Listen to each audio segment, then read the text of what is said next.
Where was it lost, the semi-final, in terms of playing and planning? I think we have to be honest, they played better in the two games they had to win. We tried at the beginning to put more pressure, and they were really well organized defensively. We had difficulty to find space and to create opportunities.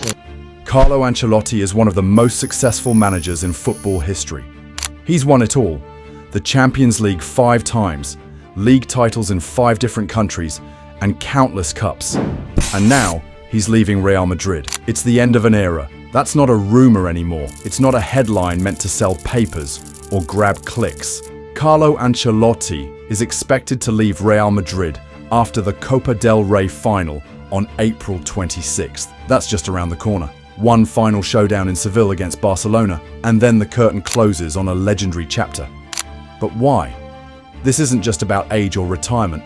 There's something deeper going on, something Florentino Perez isn't telling you. Everything started to unravel after Real Madrid's shocking Champions League exit to Arsenal. Madrid were destroyed, not just beaten, humiliated. A 2-1 loss at the Bernabéu after a 3-0 battering in London. For a club obsessed with the Champions League, this was a nightmare. After the game, Ancelotti looked like a man who knew his time was up. When asked about his future, he said, "Maybe the club decides to replace me, and maybe it could be this year or next year when my contract is over. That could be tomorrow, 10 days, 1 month, or in 1 year, but if my contract ends or doesn't end, I really don't care." According to reports, Ancelotti will stay in charge until the Copa del Rey final against Barcelona in Seville. That's his farewell, a final El Clásico, one last chance to lift a trophy with Real Madrid. Even worse, Ancelotti isn't even expected to manage El Clásico in La Liga on May 11th. That's how close the end is. His time will be up before then.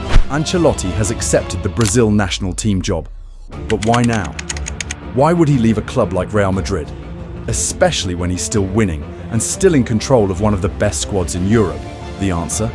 Pressure, politics, and a little bit of betrayal. Coaching for Madrid is a job that's never safe. Managing Real Madrid is like walking on a tightrope. One bad week, one poor result, and suddenly you're on your way out. This is a club where winning isn't enough. You have to win beautifully, consistently, and under constant scrutiny. Ancelotti won La Liga and the Champions League in 2022, but by 2023, rumors of his sacking were already floating around. Think about that. The man brought glory back to Madrid, and just months later, people were calling for him for leaving. No matter what Ancelotti did, he always felt like a temporary solution, like he was just holding the seat warm for the next big name. Now let's talk about the man behind the curtain, Florentino Perez. He's a mastermind, no doubt, but he's also ruthless. And Ancelotti? He's not a yes man. He's not going to blindly follow transfer orders or play certain players just to please the board. And that's where the tension started. Florentino wanted new blood, younger players, a more modern image for Real Madrid. Ancelotti, the old-school tactician, was winning, but maybe not the way Perez wanted. Even with the emergence of players like Jude Bellingham and the signing of Mbappe on the horizon, Florentino didn't see Carlo as the long-term man. He saw him as the guy to manage the transition, not lead the future. Ancelotti knew it. That's why when Brazil came knocking, he listened. Let's be honest, coaching Brazil is not just another job. It's the dream. Pelé, Ronaldo, Ronaldinho, Neymar. Brazil has the weight of football royalty on its shoulders, but they haven't won the World Cup in over 20 years. Ancelotti could be the man to change that. Think about it. Finishing his career by bringing Brazil back to global dominance? That's legacy. He won't have to deal with club politics, daily press conferences, or Perez's expectations. Just pure football, tournaments, glory. Florentino already had his replacement. Here's the biggest plot twist. Real Madrid never planned to keep Ancelotti long-term. Perez already had his eyes on the next manager, Xabi Alonso. The former Madrid midfielder is now one of the most exciting young coaches in Europe. Alonso just led Bayer Leverkusen to their first ever Bundesliga title. He went on a 51-game unbeaten run. And most importantly, he broke Bayern Munich's 12-year stranglehold on German football. That's not just impressive, that's historic. He played 236 matches for Real Madrid. He was part of the squad that won La Decima, their iconic 10th Champions League title. He knows the club. He knows the culture.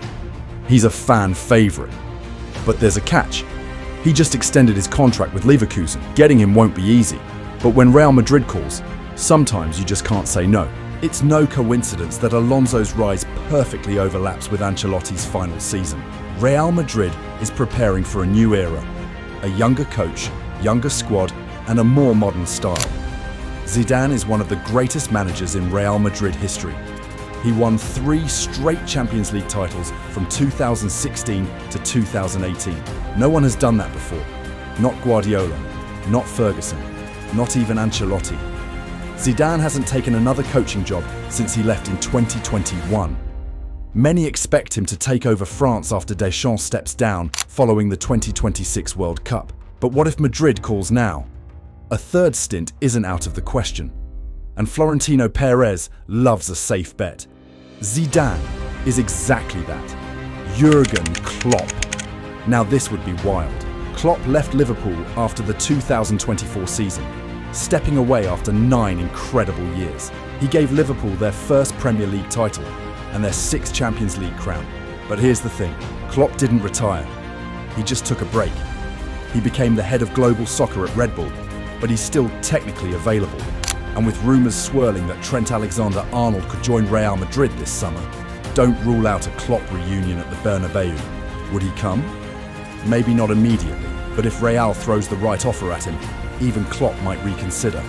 Don't sleep on this next option. Raúl is currently managing Real Madrid Castilla, the club's B team. He's been there for 6 years, grooming the next generation of stars. He's also made it known he's ready for a new challenge. If Real wants someone who understands the club from the inside out, someone who bleeds white, Raúl is the perfect choice.